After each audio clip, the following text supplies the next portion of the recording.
Students, I am Naveen. Welcome to my YouTube channel basic maths on tips. और इस video में मैं करने वाला हूँ कंपटीशन लेवल में पूछे जाने वाले फ्रैक्शन से रिलेटेड क्वेश्चन। तो चलिए शुरू करते हैं। देखिए क्वेश्चन नंबर 1 में हमें पूछा है कि हाउ मैनी 1/10 इन 6/5। तो ये पूछ रहे हैं यहाँ पर कि कितने 1/10 जो हैं वो होंगे 6/5 में। तो अगर हम इसको शॉर्ट फॉर्म में समझे इस तरीके से, जैसे कि हाउ मैनी 2 इन 8, मतलब कितने 2 होंगे 8 में। तो इसका मतलब ये है कि हाउ मैनी का मतलब यहाँ पे एक्स मान लिया कि मैंने कितने होंगे 2 कितने होंगे 8 में। तो 2 इंटू हाउ मैनी कि ये 8 के इक्वल हो जाए। तो इसके लिए हम क्या करेंगे कि 8/2 करेंगे तो यानी कि 4 आएगा हमारा आंसर। तो इसका मतलब ये है कि जो 2 है वो 4 होंगे। तो अगर आप देखें तो यहाँ पर 2 + 2 + 2 + 2 इस तरह से हमारा जो है रिजल्ट बन जाता है 8। तो यहाँ 2 जो है वो कितने हैं, यहाँ पर 4 है। तो हमने इस तरीके से निकाला।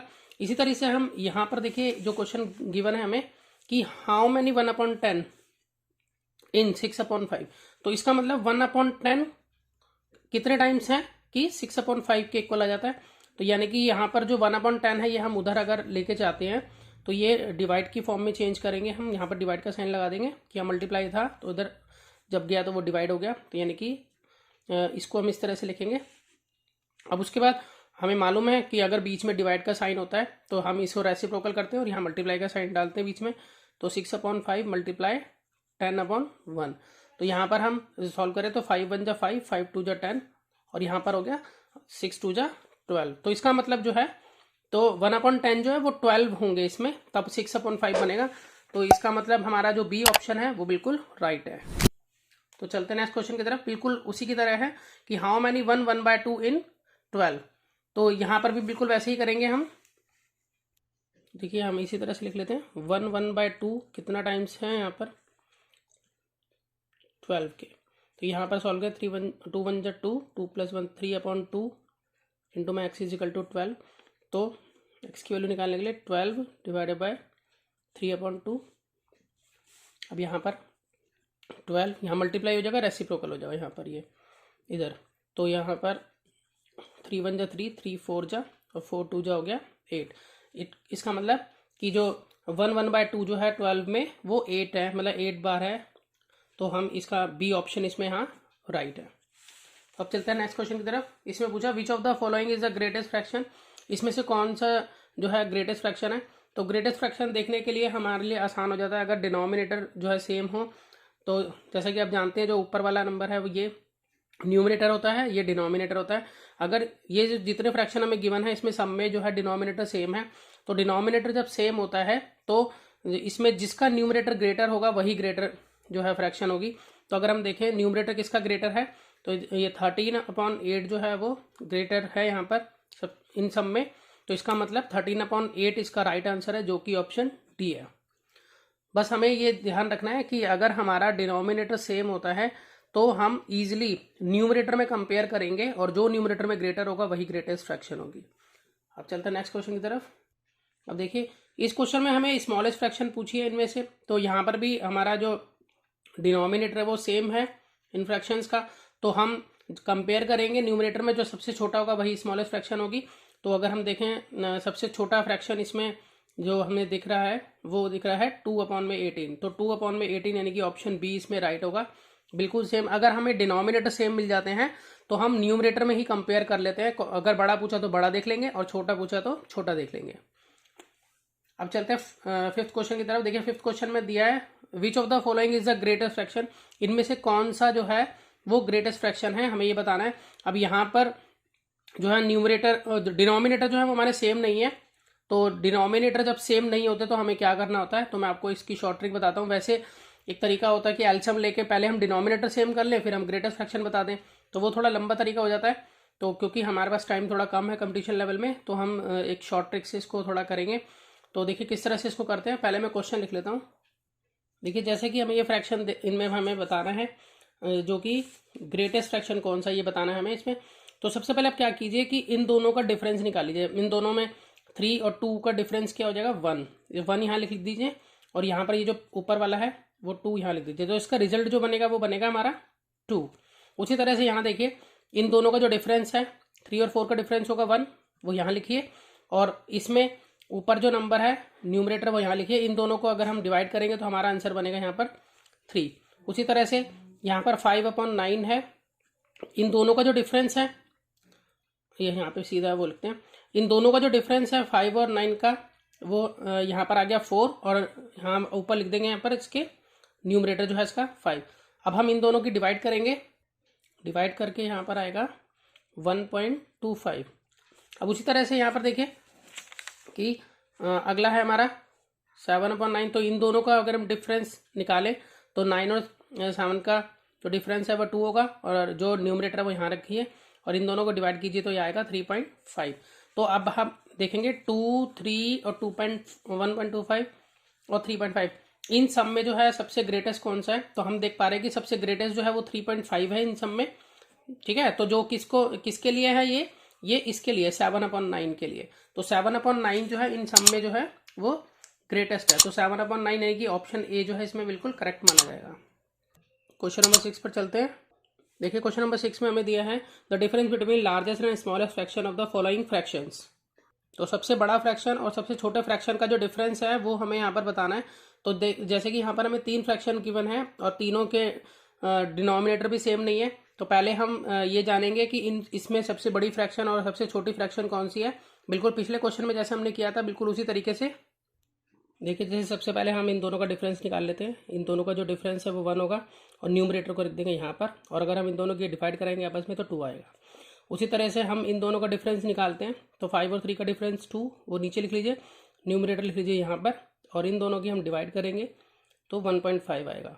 उसी तरीके से 5 और 6, इसमें 6 में से 5 गए, इनका डिफरेंस जो है वो 1 होगा और न्यूमरेटर को रखेंगे हम ऊपर, और इसका आंसर जो है वो इन दोनों की डिवाइड करके 5 आएगा। तो अगर हम देखें तो उसमें सबसे बड़ी फ्रैक्शन जो है वो हमारी इसके अकॉर्डिंग हम देखेंगे, कंपैरिजन करेंगे, तो ये हमारी सबसे बड़ी आ रही है जो कि 5/6 के लिए ये हमारी ग्रेटेस्ट है सबसे, और अगर सबसे छोटी देखें तो ये 1.5 है इनमें, तो यानी कि 3/5 जो है वो हमारी स्मॉलेस्ट है।